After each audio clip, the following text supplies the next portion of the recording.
Hey, today we're checking out Wanderer, the Fragments of Fate, provided to me early by the team over at Meta. This reimagining of 2022's Wanderer is pushing the Quest 3 to its limits. It promises better graphics, physics, and more interactions than its prior installment. So without further ado, let's get into it.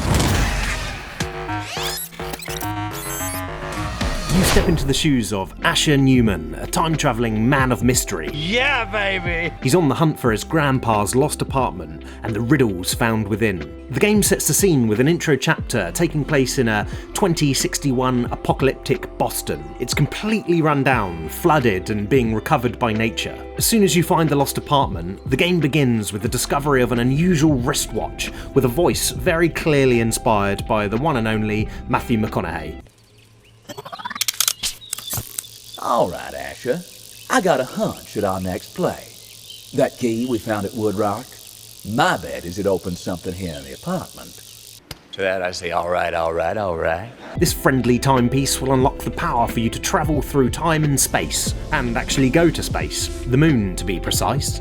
Your job is to find items that have a connection to a timeline that isn't the same as this apocalyptic future we find ourselves in. Giving these certain items to our charmingly friendly watch allows us to time travel to its source. When you get to your destination, you'll find yourself inhabiting various characters who each perfectly fit the timeline they're from. Unlocking the secrets of each point in time and bringing back objects of importance to the future will help you solve your grandpa's puzzle. So what are you doing in this game? Essentially, if you ignore the combat parts, it's kind of like a really elaborate escape room. You're travelling from section to section to try and find objects that might be of use, not even necessarily in their own time zone. Finding objects and successfully using them is going to unlock new sections to levels, or even new time travel focuses that will push the story forward. Some of these puzzles are pretty tricky, a good old brain workout. Let me give you an example. Early on you'll be given two very similar time travel focuses, both parts of an Amazonian ornament that anchor to the year 1525.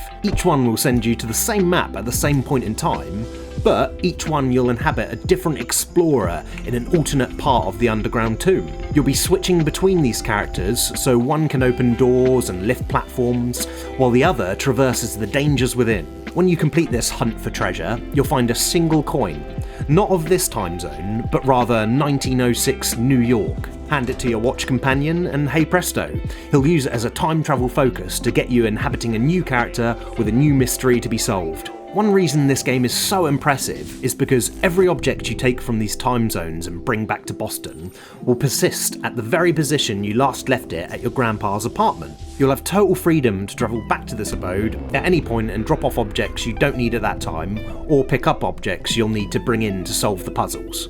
When you jump back through time, you'll reappear exactly where you left off. If you ever lose an item, you can use your handy dandy watch to recover it, as long as you can remember where it first appears in the game.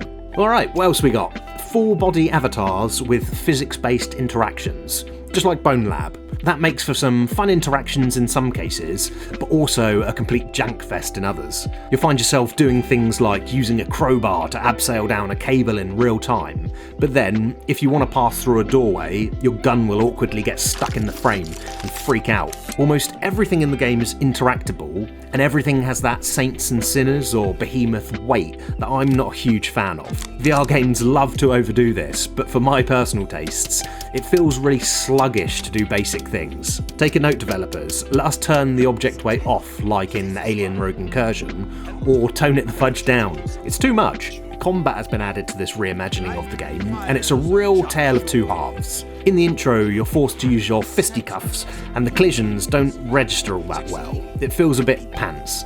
As soon as you get a firearm or a bow, which doesn't take very long, combat becomes a lot more enjoyable. The AI is a little lackluster, with enemies just rushing at you, usually getting stuck on their own environment on the way. Nothing groundbreaking here, but the sections do break up the puzzling a little bit and help give a bit of that heart-pumping pace to the game and give your brain a rest from the thinking. Again, mixed bag on the graphical front. Some scenes hold their own, like the frozen lake or the lunar landing. Others really struggle, such as the Amazon rainforest with its dense foliage in the background and large snake structures. When you jump in for the first first time, it's incredibly impressive. In the intro chapter, you'll be holding items up to your face and just be astonished how high fidelity the textures are. As the game progresses, you'll start to see the cracks in the shell that reveal the limitations of the system. It's incredible that the game is working at all on a mobile system, so it is pretty impressive, but I have to simply call out what I'm experiencing regardless. I mentioned the Amazon rainforest. When you get to that bit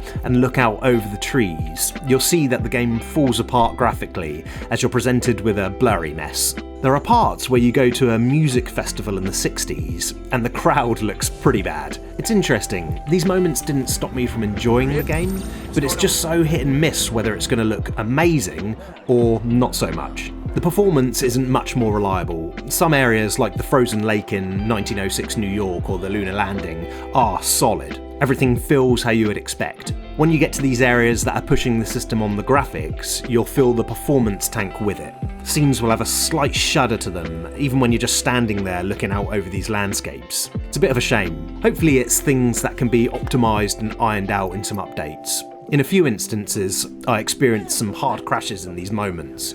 Luckily, the autosave is pretty frequent. I think all these graphical and performance issues really stem from the fact that this is the port from a game that originally released on more powerful systems. For instance, the intro chapter has all that water and you can even jump in and swim about. I think only a madman would choose to try and render all that water in the intro if you are building this game from the ground up for a quest. But it's kind of cool and they've done an admirable job of giving us the most authentic experience they could have. Alright, that's Wanderer, the Fragments of Fate, a great story puzzle game that has some really fun, mind-bending mechanics that push this game above its competition in the genre. Thanks for watching, my name's Dan, see ya!